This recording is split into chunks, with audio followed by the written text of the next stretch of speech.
Welcome back. You're watching Sokoni. This is the tail end of the program right now. And of course, we are centering our focus on the latest development as far as the tax havens is concerned. This is just in a bid to stimulate the economy by attracting foreign direct investment. And that is the latest special economic zone that has been gazetted, a 64-acre expanse of land that seeks to have investors come in and of course spark growth in the country.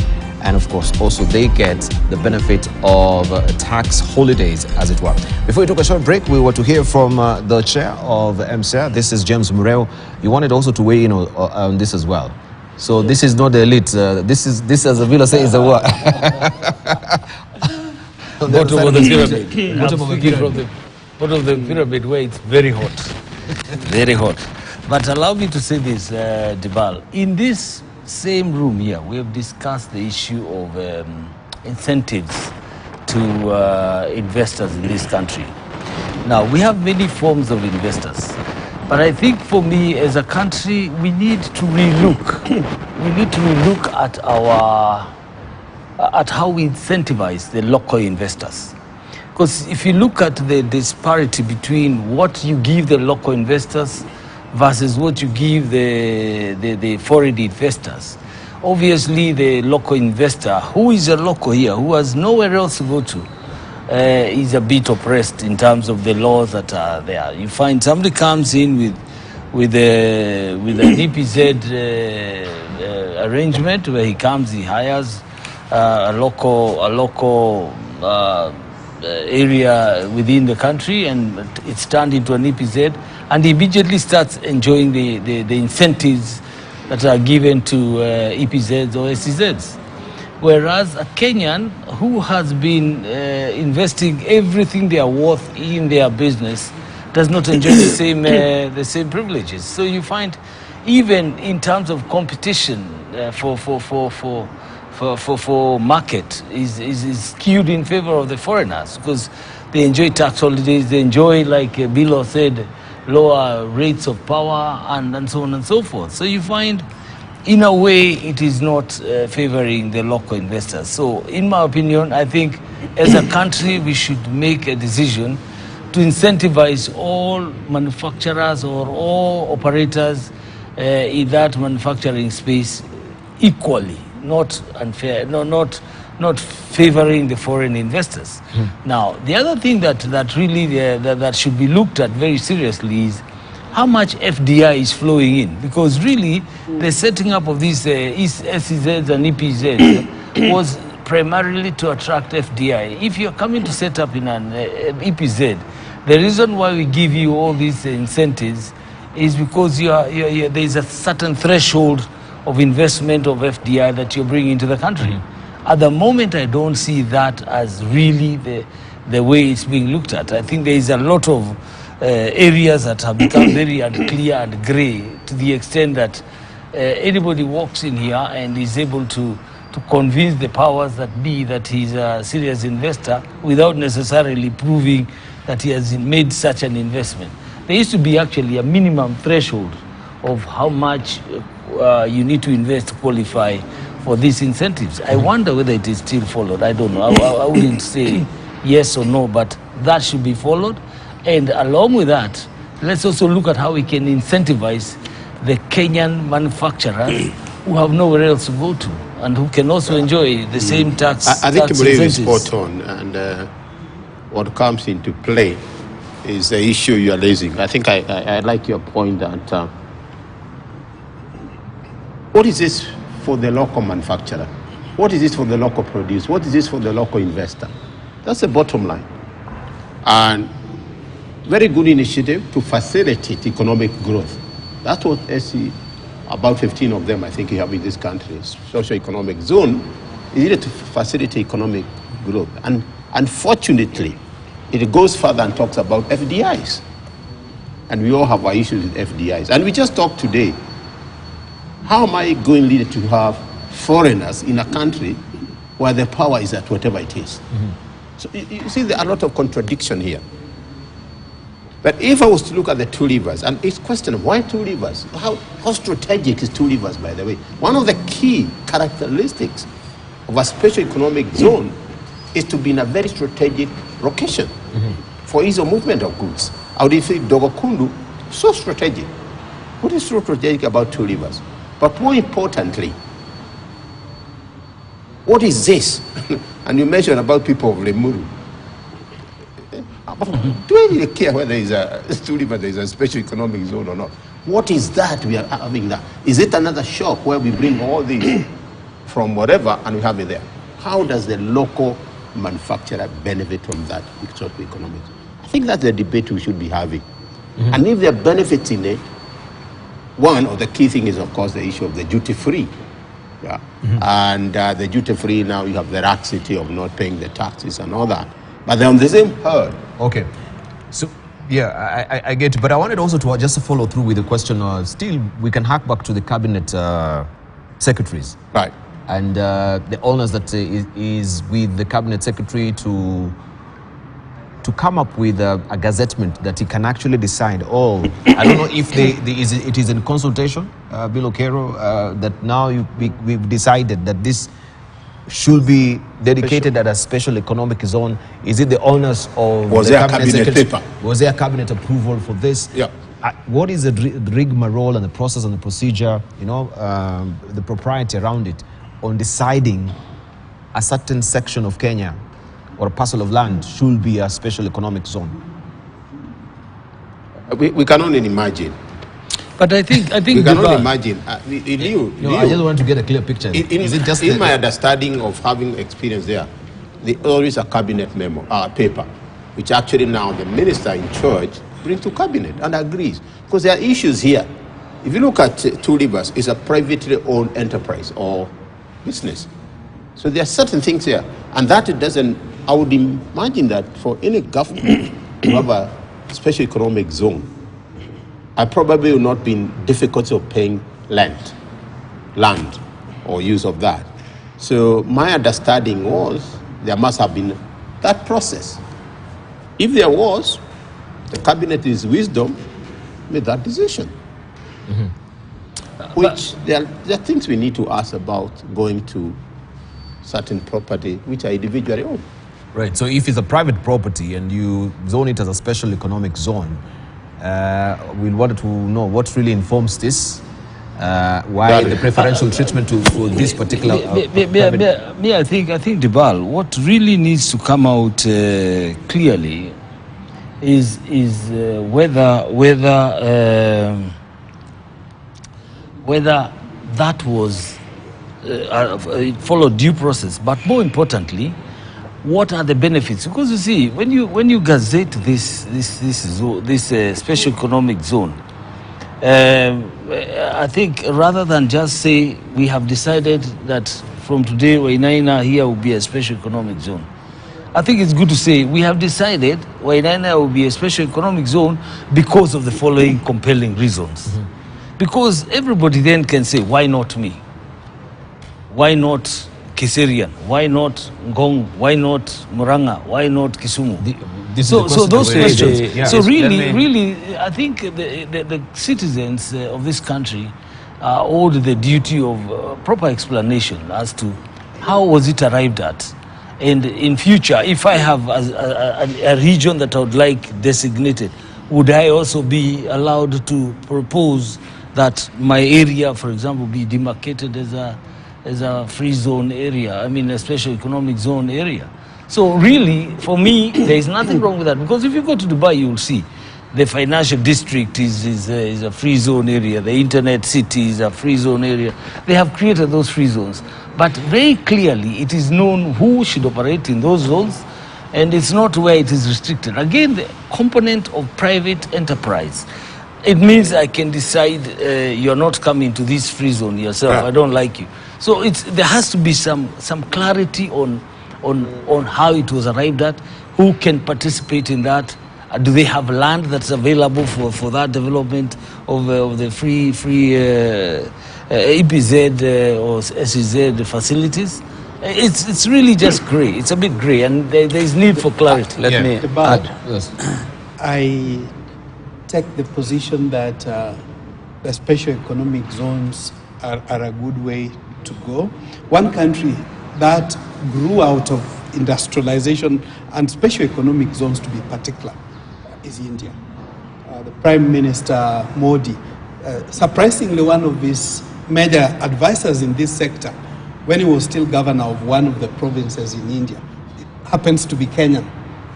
And when Konza City started, some of us, while there are a number who are very skeptical and probably remain skeptical with good measure, some of us felt that we needed to have 46 or 47 mini Konzas in every county.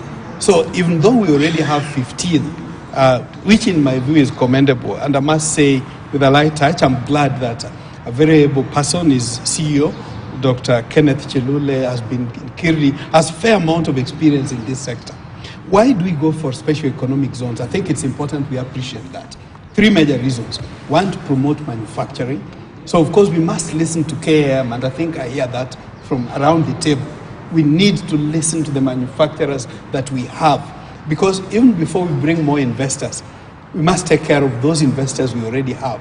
When we allow the investors we have to leave in their hundreds, if not thousands, from what I hear, obviously it becomes very difficult to attract more, because we need to retain, keep the ones we have happy.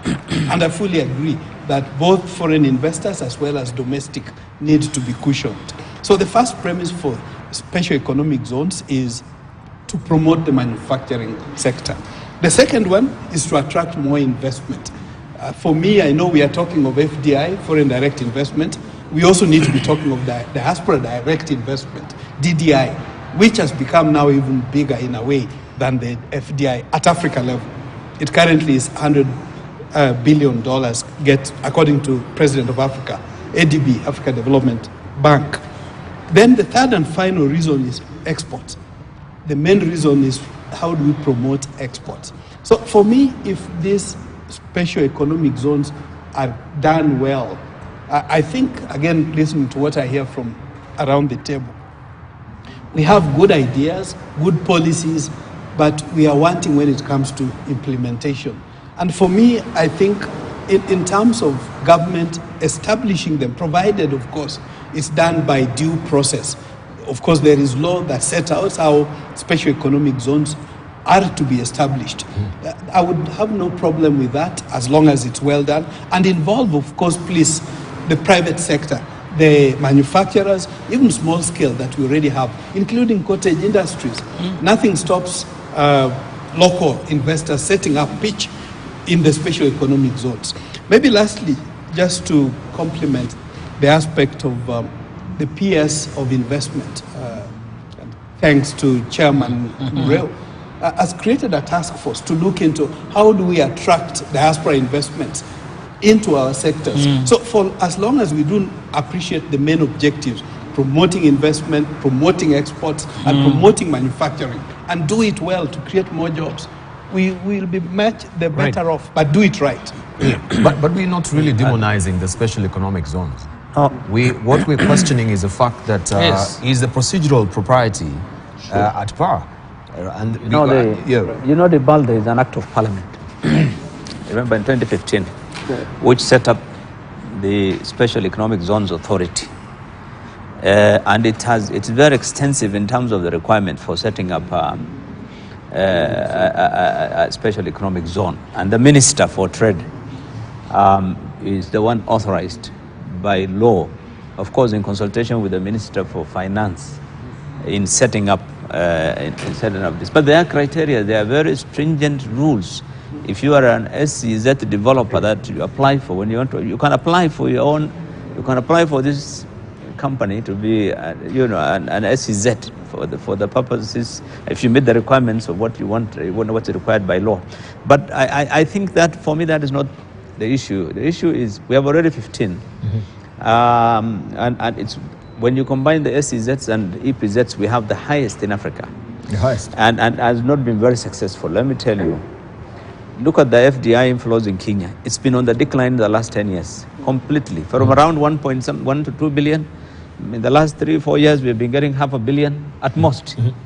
$500 million, really. So the inflow of foreign direct investments has been very declining significantly, because you'll tell, they say political unrest or economic, but mainly economic unrest, if you will. The economic environment has not been conducive. Particularly what many of the multinationals have complained about is the high tax regime, the high cost of energy, the cost of infrastructure, insecurity, many factors. Bill, that is it. Why they have not been successful? Why do you go ahead doing others, and we have not addressed the issues which we have been? Let him finish. No, I think he got his point, and he's spot on. Let him finish. So whilst we appreciate the merits of having, SEZs for industrial purposes, like the Konza, or trying to attract the tech companies. City. When you go for now the Dubai type of SEZs offices, like Two Rivers, you come and register your company there, corporate, basically providing services, corporate services, for companies. For example, your businesses, you're running business in Uganda, Kenya, Tanzania, you're setting up in that place, and all the incomes and whatever is being accounted for through that company. You get an opportunity to escape the tax, because you're not going to pay. The good thing with this is everything you are given a waiver: income taxes, VAT, corporate taxes, all duties when you're importing goods and services. So you operate like an NGO. So if you will, you can call it whatever. But what happened in Centum is you're creating a tax haven. Call it whatever you want. Absolutely. That's what it is. Yeah. You can say incentives. What incentives? You're struggling to raise revenue. You're charging Mama Mboga to pay tax. Something here, and you're inviting some other multinational, come and set up there, and you don't pay anything. I mean, it's the irony of some of this. So there is this is Jaindik Kaisero, who was also weighing on this, and he says it is clear that even though we have parallel incentives regimes for investors, and he's talking about the Nairobi International Finance Center Act and now the SEZ, he says that it is clear even though we have parallel incentives regimes for investors, a cabinet secretary cannot just wake up one morning and proceed to dole out privileges to his cronies. The power remains in the hands of the treasury through a finance bill. And this is what we've been talking about, the finance bill as well. Did it miss out? Did it miss the boat as well? So this is what we're asking about the procedure. Even if it is within your remit, you cannot just wake up one day and dole out a certain section to be a special economic zone. Kituro. I think we are like some step behind. There's a group which is very clear where they are headed. We are still debating here, but they are doing it. That's the bottom line. Yeah. Look at this thing, very clear. There must be a finance bill. There must be that. But the thing is gazetted to be a special economic zone. And I like the bill fundamentally. Why are you setting a certain area to be a special economic zone? So therefore you don't get the taxes. And here on the other side, we are saying we need the taxes we can get. Why then not go to, instead of creating this duty-free, therefore I'm losing those taxes really, go to the investors, Moreo is saying them, and give them those benefits in terms of production. Because what we're saying here, what is going to be in that outfit as a special economic zone must come from somewhere, right? Why can't I go down? That's somewhere they come from. I give you the incentives to produce more than somebody who is actually doing. I would imagine the kind of thinking, maybe the cooking oil will be a part of there. Now it's there, is duty-free, right? And then the question you're asking yourself, who is bringing those items there? Are they the foreign direct investors? And it brings question marks. Is this a genuine way? And probably it's time as a country, we start thinking, do we need these special economic zones? My thinking is, we don't. We have enough so far. You see, actually, you raised a good point. Nearly about 4 or 5 of the companies that were given tenders to import the cooking oil for KNTC were all Dubai companies registered in Dubai free zones. You saw it, they were in the media. And so now you don't need to, professor doesn't need to, if you want to get onto that club, you register in 2 Rivers and you'll be a foreign company. Essentially what it means in SEZ or EPZ is you are not part of the country. Right. And that's why we have customs officers there to regulate and you know what you're doing, and they're the ones who are supposed to check if you are complying with the terms of the taxes, matters related to taxes. So I think that is the, when you enact something, what mischief are you trying to address? At the time we said we want to attract FDIs. It's on the decline the last 10 years. I mean, it's literally in 2021 we got less than $400 million coming into the country. No one is coming here. Everyone is going to where his friend came from. His friend is Rwanda or some other places. But so when you are setting up more, we created 4 more EPZs, the same minister in the same week. Sagana, you remember Eldoret, and he created 4 more, Busia, 4 more EPZs. And where we now have the highest number of SEZs and EPZs in the country. But I think for me, let's hear from Real. I think it's important for us to also look at, truth be told, there's nothing wrong with these EPZs. There's nothing wrong.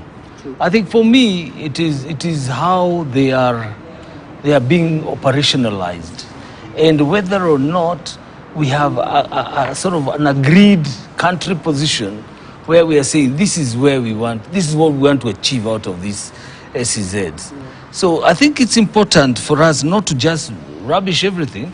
It's important to ask ourselves, what do we need? Because we do need FDI, and a lot of FDI can come through SEZs and EPZs and other incentives. But I think for me, the most important thing here is, have we exhausted our internal capacity?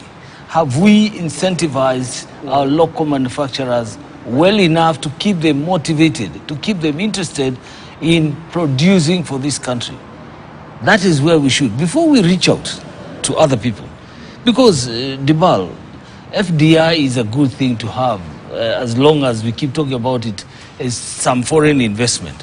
But if we drove our local manufacturers and say, for example, like the tea reforms and the coffee reforms that are looking at processing our tea locally here to generate foreign currency and by exporting finished products, we will not need a lot of foreign investors to come and help us do that. We have enough local capacity. But I think what we need is to harness that, tap it, incentivize it, and make sure it is working for this country. If I can take a step further, I fully agree with what Mureo is saying in this regard. Let's promote the local investors. I wanted just to reiterate that in the same token, let's retain and incentivize the foreign investors who are already here. Normally in communications, there's what we call word of mouth. It's how we treat those who are here, which makes it easier for others to come. Right. Indeed, I wouldn't want us to sound like we're being contradictory, because on the one hand, we recognize that FDI has been going down. Yes. So what's wrong then when government makes effort to turn it around so that it grows? So it's important that we appreciate that, yes, it's in the interest of the country. Correct. That there is more foreign inflows. Just as much as we need the local investments, domestic investments to go into manufacturing sector. So in this particular regard, and maybe my 2 brothers here know a lot more than they're able to say on this. Maybe there are specific cases that are problematic, 1 or 2 cases, and also maybe that goes to the case of my good senior friend Jaindi Kisero. Maybe there's something he knows that we don't seem to know, but it would be unfortunate to generalize. I think if there is duplicity in the Nairobi International Financial Center, Financial Security Center, whatever term it's called, International Financial Center, with another center, I think there are laws to ensure that that's done properly according to procedures of the law. As long as due process is followed, I think we need to appreciate the fact that there is no single size fits all. Let's support the micro enterprises, but let's support domestic investors, but let's also attract foreign investors. FDI, yes, very I think true. they all go hand in hand, but let's do it all according to the law. Right, but since the issue of cronyism is being raised as well, we wanted just to ask, I wanted to ask the question, how then do we curb the abuse and the powers that you have, you maybe as a cabinet secretary or the authority that be in that particular office? In fact, our wording, is there a due process, or is it just myself willy-nilly I'll decide without any cabinet approval? Does it warrant as well issues that is of such You are behaving like toothless dogs. No. Toothless dogs. Yes. If the parliament comes. But I need to just raise questions. I think that's why I'm here to raise this question. I know. That focusing, and I think let's not miss his point. Focusing, asking ourselves fundamentally, where are foreign investors, even domestic, not coming to this country? It's not about the law. One, and we have had it in this forum today. But let's not split issues, because what I'm trying to say is the abuse of office as it is. Correct. I think if you get the gist of my question. Let me chip in. That's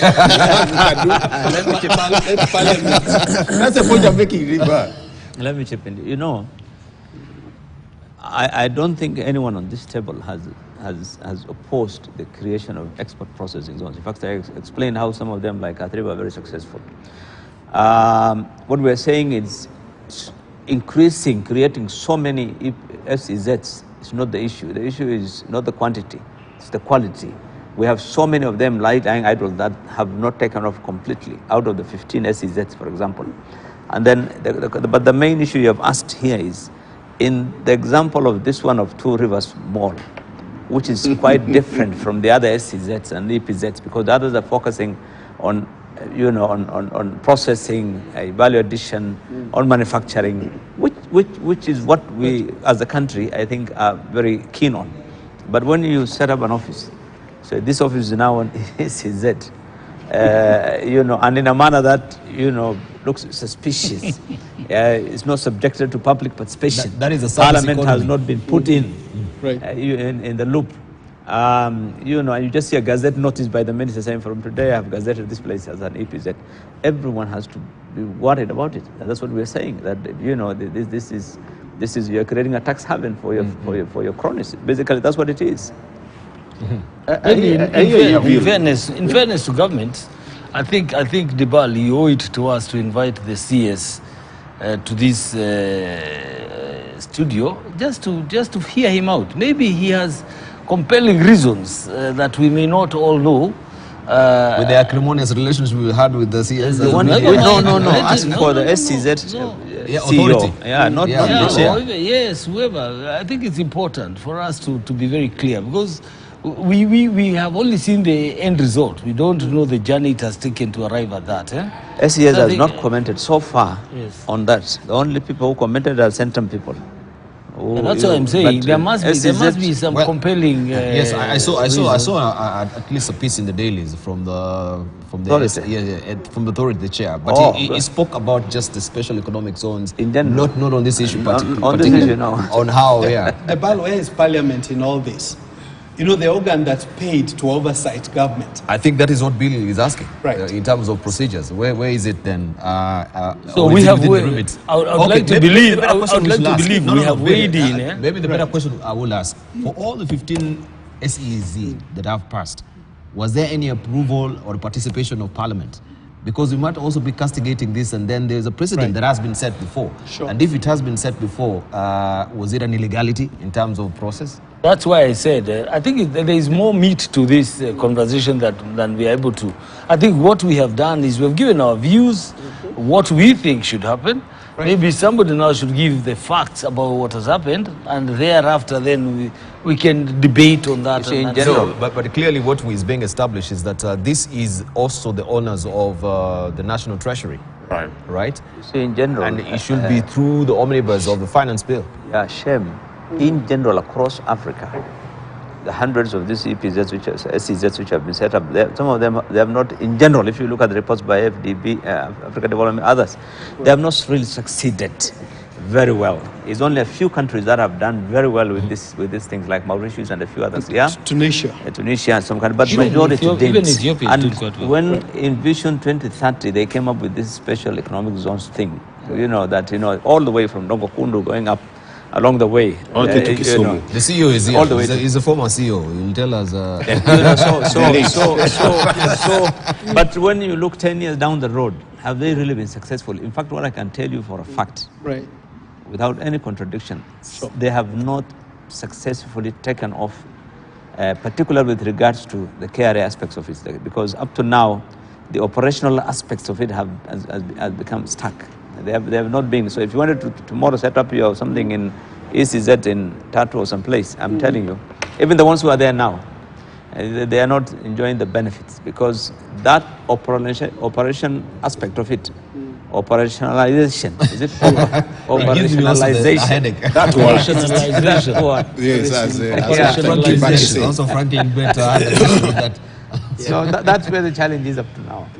Maybe we should just address why is it that they're not working well, and fix the problem if the problem is known. But I think the role of Parliament in this regard and the National Treasury really is something that somebody needs to check. Treasury. Was this done by due process? If it was, I don't see a problem. Let's, for argument's sake, it was not due. It was not. It didn't go through the due process. So. So we have the courts now to try and the law I think would say- Kenyans have become very litigious. So we have. You the courts always to give us challenge this it. constitution here. Yeah. We have seen less than a near how much of it has been followed.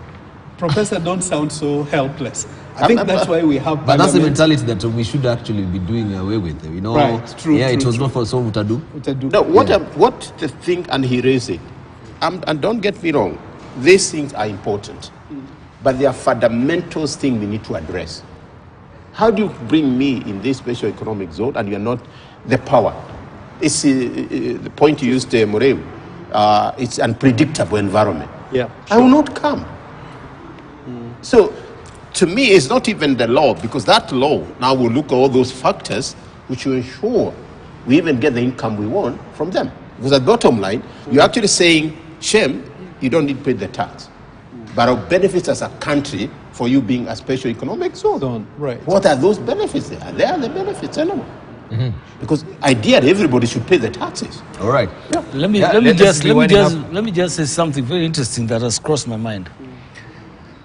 About 4 or 5 years ago, when I was in the chamber, we interviewed President Kagame in Kigali about Rwanda Air. At that time, Kenya Airways was also going through turbulence. It's still going through even this at week that of time, the weather. Because of the compared weather, to- it's also compared- feeling cold. Please, let me. No, it's here in the paper. They're saying it's the weather. Well, I'm not saying that. Surely, they're saying the weather. Go ahead, Mureo. Please. So now, when Kagame was asked about Rwanda Air, Rwanda Air was making losses just like Kenya Airways was making losses. But he had a very compelling explanation as to why he's going to keep Rwanda Air in the air for much longer than people expect. He said, if you really wanted to compute the real benefits of having Rwanda Air or the profits of Rwanda Air, then you must also add to its profit all the benefits that the Rwandese are drawing from flying with Rwanda Air to China, bringing in goods and selling and doing business and flying to Nairobi and picking stuff. And there was that compounding of that profit. Maybe, and I say this maybe with a very strong maybe, there are compelling reasons that may have led the CS to naming 2 rivers as an SEZ or an EBZ, whatever it is, that may be unknown to us. So I still insist that The compelling reason has yes, been established. It has to be established, Bajaini. and so that we do not prejudge him unfairly or unheard. You may want to invite him to come and expound on this. And of course, he has the right to say yes or no. If he's really done it fairly and is following the due process, he should be able to come and explain to Kenyans, this is what we have done, and these are the benefits that will accrue from this. I'm a shareholder in Kenya Airways. So if you tell me I have to keep Kenya Airways because of the country and my shares are not to get benefit here, forget it. No, Same you know, there is what you call the greater good. Yes. There's a greater good. There's a greater good. But where I disagree, often when I get my statement from CSDC, Mumia's shares, Kenya Airways, Right. particularly for Kenya Airways, I want to go with the reasoning that my former boss gave, that it goes beyond just the financial profit. We must look at those other dynamics. Yes. But in this particular case of Two Rivers, fortunately, Kenya now has the freedom of information law. Access, yeah. Anybody, any information government holds that a Kenyan needs, you can easily get it. So I would want to challenge, and I think to give credit to Omutata, he has been very good here. I thought it's like a reincarnation of Martin Shikuku being the people's watchdog. If Parliament is not taking it up to question, get the information to be sure that it's done right, their oversight role that we pay them to do, any Kenyans should come out and ask for that information. Indeed. Right, I think it's time to wind Now, up. now right my brother, just look. KQ fights flight disruption, bad weather. Turbulence. But of course, bad weather is a critical, issue of aviation. I mean, how many? Lead this story here. How many planes were delayed, even where it's summer? Yeah, but that happens worldwide. Well, it could be one place it's summer and the one place also it's winter. So that is bound to affect how will I get from that particular place. Are in the new management of KQ? No, I feel your frustrations because of your shares. So you look at And everything. the pilots were very clear the other day. They said they actually told what KQ need to do. But we were at the end of the day. The point I'm making throughout maybe today's discussion, things are very clear what to do. Why don't we do it? Very clear. People messed up in terms of the IPPs, whatever people benefited. Why don't you get them the locking in so that tomorrow I will do it? Okay. Now, I wanted just to end up the show with the upcoming Nairobi Agricultural Summit. And of course, we have also the board. Unless you're not to the board of NCPB. No, I left the board. You left the board? Yes. There was a new Gazette notice that came on Friday. Yes. And you were affected? Yes. Okay. Yes. But I'd served my 3 years. You served in 3 years. I'd served my 3 years. Okay. I thought maybe also is the new Gazette notices that we normally have on Fridays that are affected you. But the question is, we have a promise to cut down on post losses. And last time we were on post losses of harvest. Post harvest losses. Yes. Post harvest losses. The question is, again, last time we were discussing, you as part of the director of the NCPB board, we have no strategic food reserve in this country. How are we assured this particular, I don't know if now you can speak. You can speak now as I can speak. Not really, yes. Not as a board member. You know my question. Yeah. How are we assured then that these post losses will not really happen? And how could we operate without even a margin of error in our strategic reserves? You know, Dibal, I'll tell you what is happening right now, and it's something that we need to be alive to as a country, is there was a drought.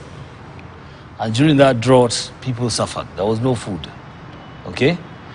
So what happened is the government has moved in and given subsidized fertilizer, which I can attest to, that was delivered at 3,500 shillings to the farmer.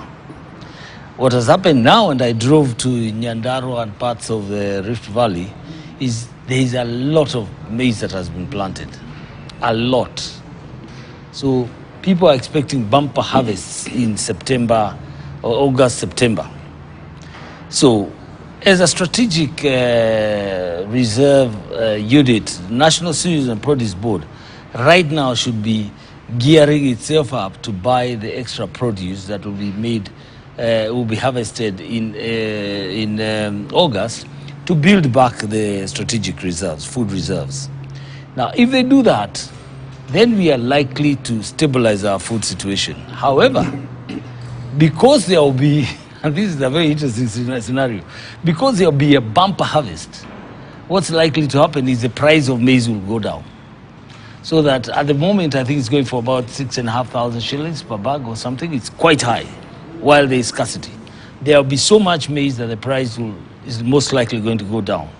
If that happens, the farmers are likely to suffer those post-harvest losses in terms of, after harvesting, they cannot recoup the money that they invested in their business, the farming business. So what's likely to happen is the next season, they will not want to plant as much maize. So there is likelihood of another shortage of maize. So this is where now a strategic reserve unit like National Cereals and Produce should mop up the extra maize, because there is definitely a rainy day. I'm not a prophet of doom, but there is definitely a rainy day coming. Rainy day in the sense that we will have another shortage of maize. Now, this is the time to prepare for that and restock our food reserves, so that when that happens, we will have a fallback position. But that cycle is going to happen. They produce now, there is going to be an oversupply, price goes down.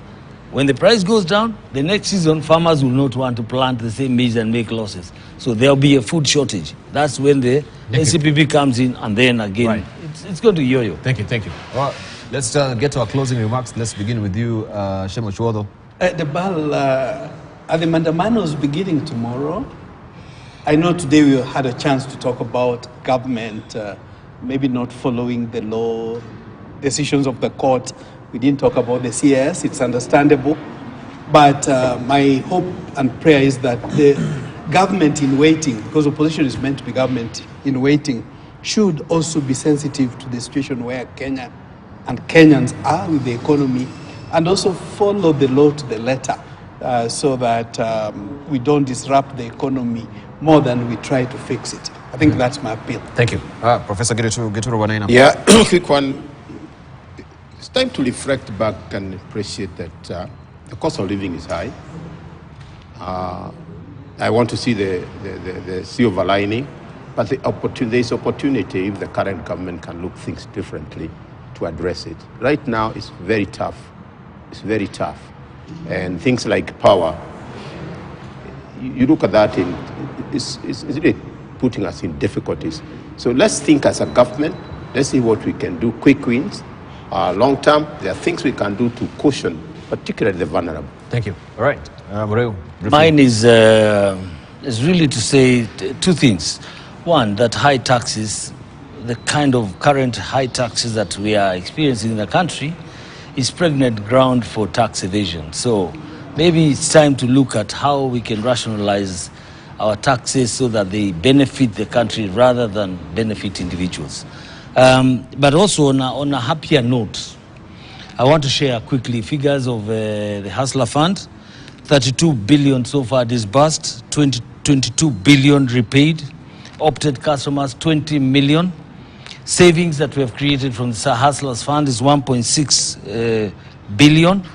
And transactions so far on the Hustler Fund, 45 million transactions. Repeat customers, 7.2 million customers. It just means there's something good at least happening.